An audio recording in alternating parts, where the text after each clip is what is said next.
Mata 96 melotot. Ini adalah cara Huo Yuhao yang terang-terangan mengatakan kepadanya bahwa dia tidak akan mengungkapkan namanya. Dia tidak menyelidiki lebih jauh, tetapi hanya tersenyum. Nomor 66, apa pendapatmu tentang pertarungan hari ini? Huo Yuhao tampak bersemangat. Menarik. Siapa bilang insinyur jiwa tidak bisa bertarung? Saya pikir itu ide yang bagus untuk bertarung menggunakan alat jiwa Anda sendiri. Petik 2. Nomor 96 terkekeh dan berkata, saya pikir itu ide yang bagus juga. Sepertinya kita memiliki pemikiran yang sama. Saya telah melihat grup sebelumnya. Kami tidak akan bertemu di chapter ini. Petik 2. Itu tidak masalah. Saya akan menang. Tatapan Huo Yuhao berubah tajam. Apakah begitu? Kita lihat saja nanti. 96 tersenyum dan berdiri sebelum berjalan kembali ke kursi asalnya. Ada ekspresi menghina di wajahnya. Dia percaya bahwa dia telah mendapatkan informasi apapun yang dia butuhkan dari pemuda sombong ini di kursi roda. Huo Yuhao memutar bibirnya dan bahkan tidak melihat mereka berdua. Menguji saya. Anda dapat secara perlahan menguji semua yang Anda inginkan. Untuk semua tamu terhormat, turnamen akan segera dimulai. Seorang anggota staf datang untuk memberi tahu mereka. Baik angka 96 dan 98 berdiri pada saat bersamaan. Mereka tidak saling memberi jalan, tetapi berjalan cepat keluar dari ruang bersama. Huo Yuhao mendengus, mengungkapkan betapa tidak senangnya dia. Tatapan ganas melintas di mata nomor 98. Dia akan bertingkah, tetapi dia dihentikan oleh 96, yang menyeretnya keluar menuju aula. Tanda hubung. Aula itu masih ramai seperti biasa. Hari ini, panggung sentral, bundar mampu menampung semua pesaing. 48 meja ukiran berada di atas panggung, membentuk beberapa busur. Huo Yuhao menyipitkan mata dan memindai seluruh tempat dengan deteksi spiritualnya. Dia segera merasakan bahwa area VIP penuh, sementara area umum di aula juga penuh. Ada beberapa perubahan yang dilakukan ke aula. Ada yang menambahkan platform lain.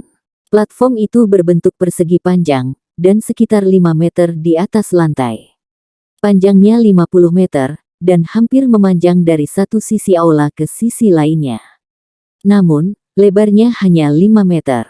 Seluruh platform tampaknya terbuat dari logam, dan digantung di udara menggunakan kabel. Apakah para insinyur jiwa akan bertarung di platform ini? Dengan membatasi bentuk platform menjadi persegi panjang, terbukti bahwa itu ada di sana untuk mencegah pesaing menghindari. Selain itu, mereka yang cukup bijak akan mengingat platform ketika mereka membuat alat jiwa mereka. Segera, Huo Yuhao dan He Kaitu dibawa ke atas panggung oleh staf. Wang Donger dan Na tetap di satu sudut. Kali ini, Huo Yuhao dan He Kaitu tidak diatur berdampingan. Ada 2 baris meja pahat yang saling berhadapan. Setiap insinyur jiwa akan duduk di hadapan pesaing langsung mereka. Namun, aliansi Dusquater tidak menjelaskan bagaimana mereka menarik undian untuk putaran ini. Ini adalah turnamen bawah tanah, dan karenanya tidak perlu penjelasan. Lawan Huo Yuhao adalah seorang pemuda yang tampak berusia sekitar 26 atau 27 tahun. Dia sangat jelek, dengan hidung patah dan mata kecil. Rambutnya acak-acakan, dan agak kuning. Bahkan ada botak di tengah kepalanya. Sangat sulit untuk memuji penampilannya. Namun, ada kekuatan pantang menyerah di matanya. Dia tidak melihat Huo Yuhao, tetapi sebaliknya, matanya tertuju pada logam langka yang ditampilkan di atas panggung. Ada rak penyimpanan tambahan dengan 3 kompartemen berbeda di setiap meja ukiran. Setiap kompartemen diisi dengan semua jenis logam. Kompartemen pertama berisi logam biasa, sedangkan 2 kompartemen lainnya dipenuhi dengan logam langka. Ada lebih dari 30 jenis logam langka. Dengan beragam logam yang tersedia, bahkan dimungkinkan untuk membuat alat jiwa kelas 7. Untuk menguji kemampuan insinyur jiwa, aliansi Dusquater sangat murah hati. Alat jiwa yang diciptakan oleh para insinyur jiwa pada akhirnya akan menjadi milik mereka. 48 alat jiwa yang akan diciptakan pasti sangat berharga. Tanda pisah. 3 platform melingkar kecil naik di depan panggung. Ada seorang penatua di setiap platform. Platform berhenti naik setelah hanya sekitar 1 meter. Penatua di tengah berkata, "Salam untuk semua insinyur jiwa dan tamu. Saya ketua juri turnamen hari ini. Turnamen akan segera dimulai. Hitung mundur akan dimulai setelah saya mengumumkan dimulainya putaran hari ini. Pembatasan waktu akan menjadi 4 jam. Dalam waktu 4 jam, setiap insinyur jiwa harus mencoba yang terbaik untuk membuat alat jiwanya sendiri. Hanya ada satu tujuan, kalahkan orang yang duduk di hadapan Anda. Pemenang akan maju ke chapter berikutnya." Petik 2. Setelah dia selesai berbicara, semua insinyur jiwa yang bersaing menganggukkan kepala secara serempak dan melihat lawan mereka.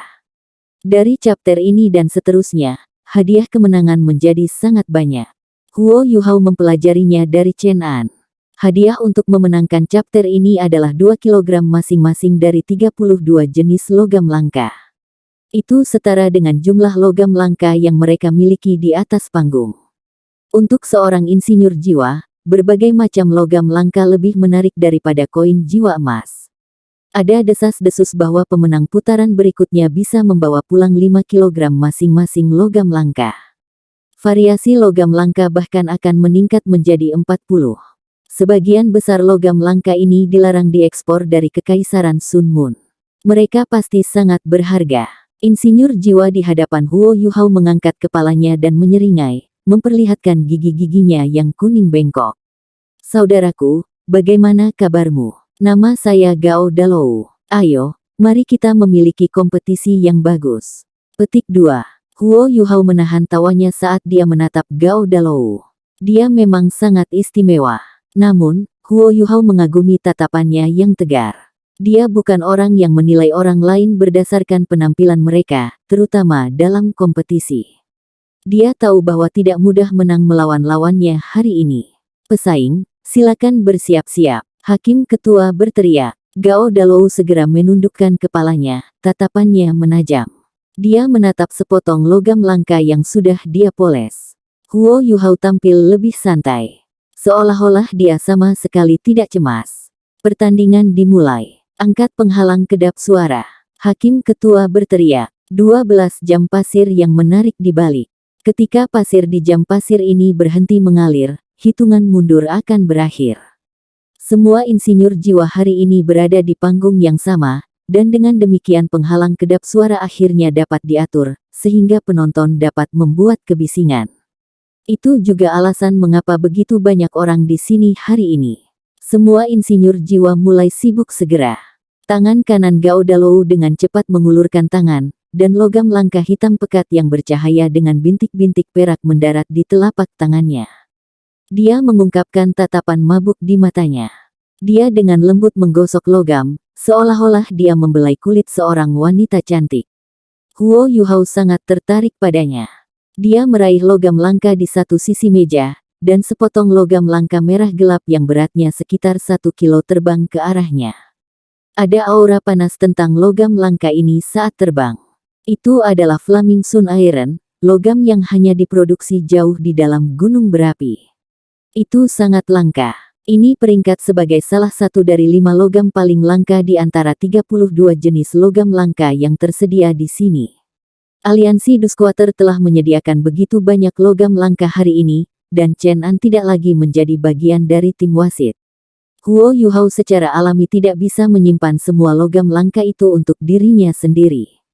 Secara alami, dia akan memilih beberapa logam langka untuk membuat alat jiwanya. Lawannya melakukan hal yang sama.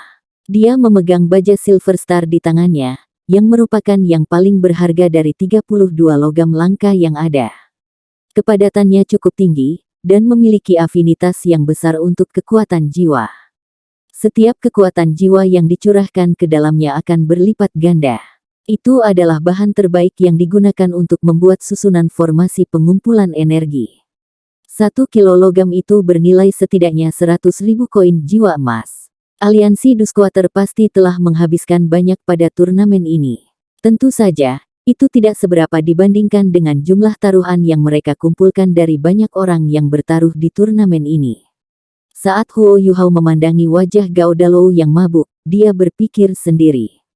Apakah orang ini belum pernah melihat Silver Star Steel sebelumnya? Ini pertama kalinya aku melihat seseorang yang mabuk.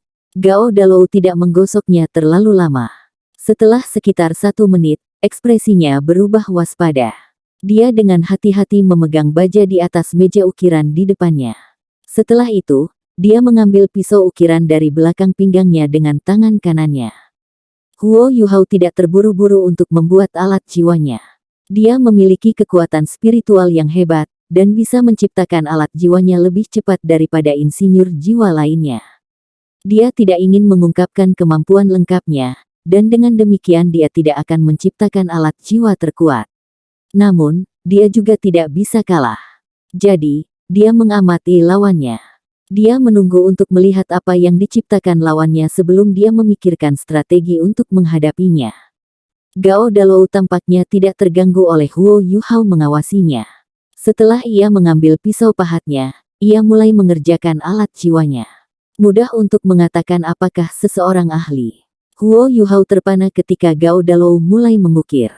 Pisau ukir Gao Dalou tidak terlihat menarik, tapi dia sepertinya tidak berusaha saat dia memotong ke dalam baja Silver Star yang tangguh.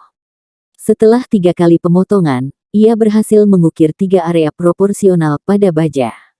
Ada nama untuk teknik ukiran ini, One Blade, Three Tremors. Keterampilan seperti itu tidak bisa diremehkan. Itu hanya dapat dicapai setelah bertahun-tahun pelatihan. Tidak hanya seseorang harus akurat dan tanpa cacat, tetapi jumlah kekuatan yang digunakannya juga harus seimbang. Kebanyakan orang awam tidak akan memilih untuk menggunakan teknik seperti itu pada Silver Star Steel. Jika ukiran itu salah, potongan baja itu akan menjadi tidak berguna. Setidaknya, itu tidak bisa digunakan untuk membuat arai formasi yang ada dalam pikirannya. Gao Dalou tidak berhenti sama sekali. Ketika dia mulai mengukir, pisau pahatannya tampaknya memiliki kehidupan sendiri. Dia tidak terlalu cepat, tetapi setiap gerakan pisaunya sangat mantap. Mata kecilnya tertuju pada baja Silver Star, dan dia tidak melakukan kesalahan tunggal. Dia tidak hanya menghargai itu, tetapi juga mempelajari struktur baja Silver Star ini. Kalau tidak, dia tidak bisa begitu cepat. Huo Yuhao terus tenang. Dia duduk di kursi di depan meja ukiran dan meletakkan Flaming Sun Iron ke bawah. Dia sangat serius saat melihat Gao Dalou di seberangnya. Irama dan keteguhan Gao Dalou memberinya inspirasi. Hanya beberapa kata yang dapat digunakan untuk menggambarkan cara Gao Dalou menciptakan alat jiwanya, sederhana dan kuno. Dia membuat seluruh proses tampak sangat sederhana. Setiap potongan sangat tepat, dan tidak ada kesalahan yang dilakukan. Dia tidak perlu mengukir bentuk kasar seperti kebanyakan insinyur jiwa sebelum memperbaiki detailnya. Dia menyelesaikan semuanya dalam 1 tembakan. Dia hanya menggunakan 15 menit untuk menyelesaikan ukiran. Baja itu berakhir dalam bentuk persegi panjang dengan banyak pola halus. Bintik-bintik cahaya perak baja Silver Star menonjolkan karyanya, dan itu cukup menawan, bahkan menyilaukan. Gao Dalou tampaknya mabuk saat dia melihat baja. Sepertinya dia telah melihat kekasihnya, dan dia tidak bisa tidak membelai itu beberapa kali. Huo Yuhao tidak bisa menahan tawa sedikit ketika dia melihat ekspresi aneh ini. Gao Dalou tersentak bangun. Dia mengangkat kepalanya untuk melihat Huo Yuhao. Dia melihat sepotong Flaming Sun Iron lengkap masih di depannya. Hei saudara, apakah kamu tidak akan memulai? Lihatlah, arai formasi pertama saya sudah selesai. Kami adalah pesaing. Petik 2. Huo Yuhao terkekeh dan berkata, jangan terburu-buru.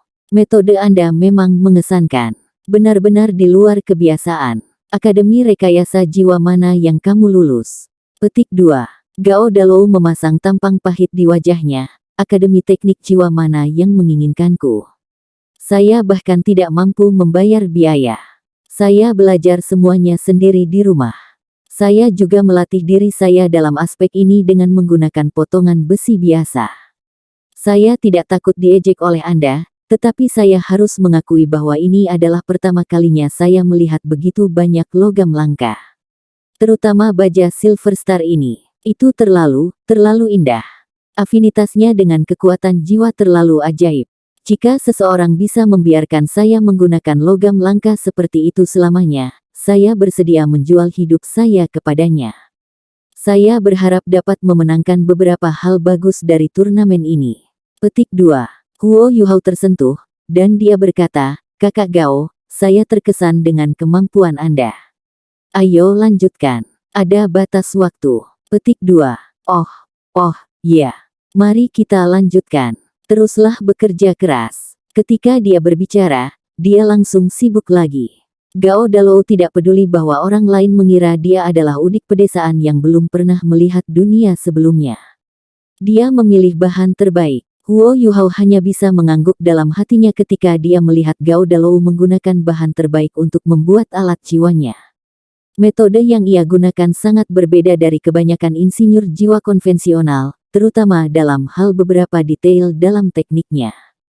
Jelas bahwa dia memiliki gayanya sendiri. Jika dia mampu mempelajari alat jiwa dengan standar seperti itu hanya dengan persepsinya sendiri, dia tidak diragukan lagi adalah bakat. Setelah menyelesaikan selembar kulit luar, Gao Dalou tiba-tiba mengangkat kepalanya. Dia memandang Huo Yuhao, yang tampaknya tenggelam dalam pikirannya, dan bertanya, Saudaraku, berhentilah memandangku. Anda tidak bisa mengatakan apa yang saya hasilkan. Untuk udik pedesaan seperti saya, bahkan susunan formasi saya dibuat dengan cara yang sedikit berbeda dari kebanyakan insinyur jiwa biasa. Petik 2. Huo Yuhao tertegun, dan dengan cepat bereaksi. Pengamatannya yang terus-menerus membuat Gao Dalou berpikir bahwa dia mengawasinya sebelum menciptakan alat jiwa yang ditargetkan padanya. Dia tersenyum, dan tidak menjelaskan apapun. Dia berhenti memantau Gao Dalou, dan akhirnya mulai membuat alat jiwanya sendiri. Huo Yuhao terus menggunakan pisau ukiran standar di atas meja ukiran. Dia melihat Flaming Sun Iron di atas meja ukiran dan mulai memahatnya. Dibandingkan dengan Gao Dalou, Huo Yuhao cepat dan tepat. Pisau ukiran itu tampak hidup di tangannya, dan bergerak terus-menerus di antara jari-jarinya. Setiap gerakannya sangat akurat. Jika ada guru dari Akademi Teknik Jiwa akan melihatnya, mereka akan menganggap bahwa karyanya layak menjadi contoh buku teks. Kepingan besi terbang di udara, dan susunan formasi yang kompleks perlahan-lahan terbentuk. Huo Yuhao diukir sedikit demi sedikit, tidak seperti One Blade, Three Tremors karya Gao Dalou. Namun, dia jauh lebih cepat. Dalam sekejap mata, dia sudah membuat beberapa luka. Lebih jauh lagi, hubungan antara setiap potongan sangat tepat sehingga sepertinya dia telah mengukir semuanya dalam satu tembakan. Dalam hal teknik, One Blade, Three Tremors Gao Dalou jauh lebih sulit daripada metode Huo Yuhao. Namun, metode Huo Yuhao stabil dan akurat. Lebih mudah baginya untuk menghindari kesalahan. Selain itu, sangat sulit untuk memastikan ketajaman pisau pahatnya, karena ia menggunakan pisau biasa. Itu juga sulit baginya untuk memastikan bahwa itu meninggalkan bekas ukiran pada Flaming Sun Iron, yang sangat sulit. Ini mungkin lebih rendah daripada bentuk ukiran sementara tapi kuat, tetapi dengan bantuan deteksi spiritualnya, Huo Yuhao berhasil menyamai teknik Gao Dalou, dan dia bahkan lebih cepat. Gao Dalou akhirnya selesai membuat kulit luarnya. Ketika dia menatap Huo Yuhao lagi, dia bingung. Apa yang dia lihat? Dia melihat garis-garis bayangan yang ditinggalkan oleh ujung jari Huo Yuhao saat mereka menari. Dia tidak bisa melihat apa yang Yuhao lakukan. Dia hanya melihat serutan besi halus terbang keluar dan menyebar secara proporsional ke samping. Dia berhasil membuat susunan formasinya dengan begitu cepat. Bukankah dia takut melakukan kesalahan? Ini adalah pikiran pertama yang muncul dalam pikiran Gao Dalou. Dia tanpa sadar menatap mata Huo Yuhao. Ketika ia dilahirkan di luar kota, ia lebih sensitif terhadap alat jiwa daripada kebanyakan insinyur jiwa di Akademi Ortodoks. Bagi seorang insinyur jiwa, sorot mata seseorang sangat penting. Itu mungkin untuk mengatakan banyak hal dari mata orang lain. Sorot mata Huo Yuhao adalah sesuatu yang lain. Jelas, tetapi ada ketidakjelasan yang aneh di tengah fokus yang dalam. Ketika Gao Dalou memusatkan perhatiannya pada mata Huo Yuhao, dia merasa telah memasuki trans. Seolah-olah seluruh jiwanya akan ditarik oleh kedalaman di mata Huo Yuhao. Dia sangat terkejut sehingga dia harus menundukkan kepalanya sebelum dia bisa mendapatkan kembali ketenangannya. Ketika dia pulih dari keterkejutan, wajahnya dipenuhi kepahitan. Dia hanya melakukan beberapa putaran, tetapi sekarang dia telah bertemu lawan yang sangat kuat. Tidak mudah baginya untuk menang. Bahkan dengan hambatan yang kedap suara, para penonton yang ada di sini untuk menonton turnamen tetap mempertahankan kesunyian mereka. Mereka mengalihkan perhatian mereka ke pesaing yang telah mereka perjuangkan. Berjudi juga merupakan bentuk pengetahuan sendiri. Penting untuk melakukan analisis pra-turnamen. Mereka sangat menyadari karakteristik khusus, serta kelas, setiap insinyur jiwa. Untuk seorang insinyur jiwa yang terikat kursi roda seperti Huo Yuhao, tidak mungkin baginya untuk tidak menarik perhatian. Ada beberapa yang mengawasinya, dan ada juga yang mencoba bertaruh padanya. Namun, Gao Dalou lebih menarik daripada Huo Yuhao. Ini bukan karena dia kuat, tetapi karena pisau pahat yang dia miliki. Pisau ukir Gao Dalou adalah pusaka keluarga, yang jelas dengan nama pada pisau itu. Itu adalah pisau terbaik. Meskipun keluarganya hancur berantakan, Gao Dalou diam-diam dilindungi oleh beberapa insinyur jiwa tingkat lanjut yang terkait dengan keluarganya. Ini membantu memastikan kerahasiaan pisau pahatnya. Namun, mereka yang diam-diam membantunya tidak ingin dia menjadi insinyur jiwa yang kuat, jadi mereka hanya membantunya dalam aspek itu. Karena adanya pisaunya, peluang Gao Dalou adalah pukul 10.23, sedangkan peluang Huo Yuhao adalah 5-6. Dari kemungkinan itu, adalah mungkin untuk mengatakan bagaimana para penjudi menilai perbedaan dalam kemampuan mereka. Tentu saja, ada orang-orang yang sangat bertaruh pada Huo Yuhao sebelum turnamen dimulai, yang memiliki pengaruh pada peluang. Kalau tidak, peluang Huo Yuhao akan lebih rendah. Hanya saja tidak ada yang tahu bahwa yang disebut orang-orang itu sebenarnya adalah Huo Yuhao sendiri. Cahaya redup menyala, dan ekspresi konsentrasi muncul di wajah Huo Yuhao. Dia akhirnya berhenti, dan susunan formasi berbentuk bola perlahan terbentuk di depannya. Susunan formasi ini kosong, dan tampak seperti karya seni yang sangat indah. Flaming Sun Iron yang berwarna merah gelap sepertinya telah diberi kehidupan, dan sekarang bersinar dengan cahaya merah redup. Aura berbahaya terus-menerus dilepaskan darinya, dan Huo Yuhao bahkan belum memasukkan kekuatan jiwanya ke dalamnya. Dia tidak memiliki 3 susunan formasi seperti Gao Dalou, dia hanya membuat 1. Mengikuti langkah pertama ini, ia mulai dengan aksesoris lainnya. Dia sangat cepat. Gao Dalou juga sangat sibuk saat dia menyelesaikan pertemuan terakhirnya dan memeriksa semuanya. Bahkan, dia tidak bisa melihat karya Huo Yuhao dengan jelas bahkan jika dia mau. Sementara Huo Yuhao telah membuang banyak waktu di awal, dia sangat cepat sekarang. Dia begitu cepat sehingga mustahil untuk sepenuhnya mengikuti gerakannya. Visi seseorang akan kabur hanya dengan melihatnya. Waktu berlalu detik demi detik. Yang pertama melengkapi alat jiwanya adalah nomor 96, yang membutuhkan waktu 2 jam. Setelah melirik sisa insinyur jiwa, dia menyerahkan produk akhirnya. Pesaing kedua yang harus diselesaikan adalah lawannya. Ketika 96 mengklaim bahwa dia telah menyelesaikan alat jiwanya, lawannya melihat produk akhirnya dan mengakui kekalahan. Kesenjangan itu terlalu jelas, dan tidak perlu bersaing lebih jauh, 96 telah menciptakan alat jiwa kelas 5 hanya dalam 2 jam.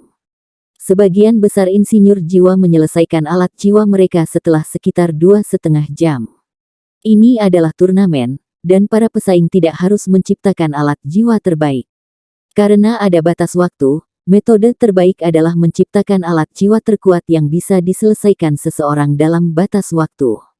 Gao Dalou selesai 15 menit sebelum Huo Yuhao, tetapi dia tidak buru-buru menyerahkan pekerjaannya.